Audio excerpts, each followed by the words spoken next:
Dans cette séquence, nous allons illustrer les conséquences et les mécanismes possibles des comorbidités à l'aide d'exemples précis.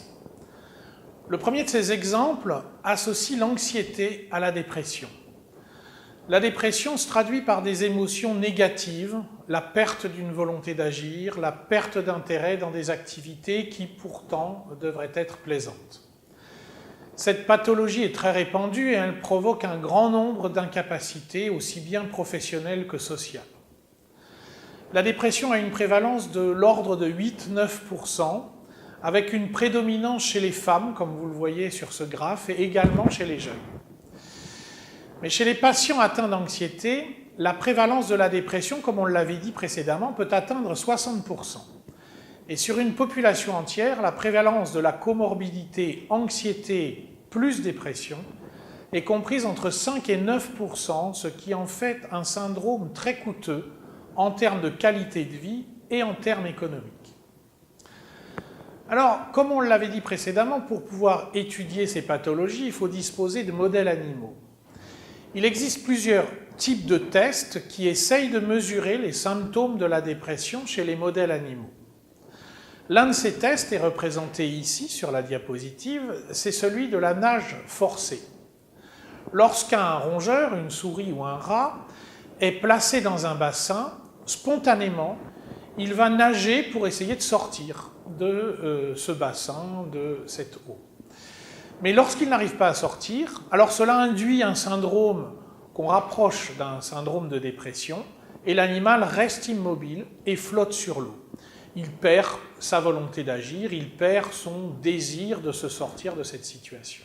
Dans ce test, le protocole provoque un état semblable à un état dépressif et permet également de quantifier cet état dépressif en mesurant le temps que l'animal reste immobile.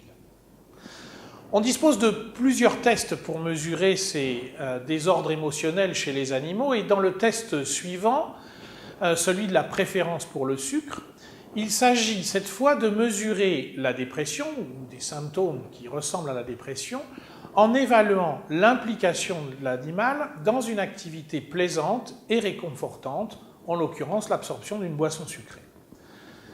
Si l'animal perd son tropisme naturel pour l'eau sucrée, alors l'expérimentateur peut en conclure que l'animal montre des signes de dépression. Bien sûr, on peut combiner les tests d'anxiété et de dépression et ainsi étudier les comorbidités sur un même animal.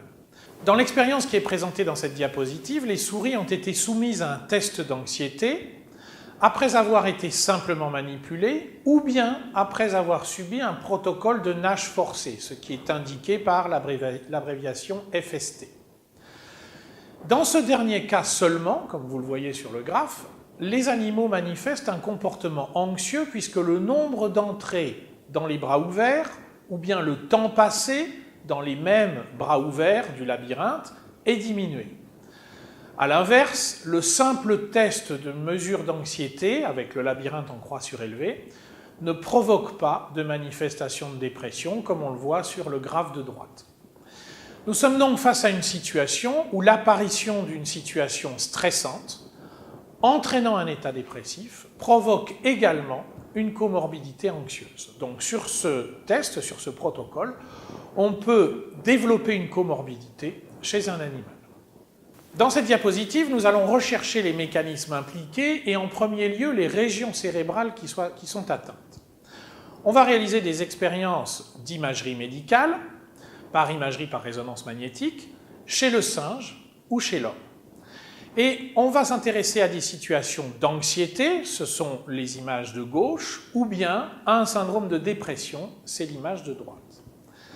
Et dans les deux cas, ce qu'on constate, c'est que la même région est atteinte, il s'agit du cortex préfrontal, qu'on a déjà vu auparavant, et qui montre un hypofonctionnement, un déficit de fonctionnement dans ces situations. Une autre comorbidité très fréquente de l'anxiété est la douleur. Les patients douloureux chroniques en particulier souffrent parfois de manière permanente, ont une vie sociale et professionnelle qui est largement dégradée. Ces conditions entraînent l'apparition de crises d'anxiété ou de dépression. Le tableau que vous avez ici montre que tous les types de douleurs sont représentés chez des patients anxieux. Ici, comme exemple de patients anxieux, on a choisi des patients qui souffrent d'un stress post-traumatique. A l'inverse, les douleurs pathologiques peuvent se développer fréquemment chez des patients qui sont atteints de troubles anxieux. Par la suite, nous allons détailler un peu plus précisément ces douleurs pathologiques, nous allons les définir, préciser leurs mécanismes et envisager leur comorbidité avec les désordres anxieux.